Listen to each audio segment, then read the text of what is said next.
ఒక్కరూ అమ్మ పేరు మీద ఒక మొక్క నాటాలనే కార్యక్రమంతో మన శంకరంపేట గ్రామ అధికారి సెక్రటరీ గారు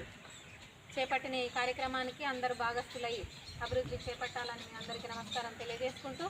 ప్రభుత్వ పథకంలో భాగంగా ప్రభుత్వ అభివృద్ధి పథకాలలో భాగంగా ప్రతి ఒక్కరు మొక్కలు నాటి పెంచాలని మీ అందరికీ తెలియజేసుకుంటూ, చెట్టమ్మను నేను చెట్టును నేను రా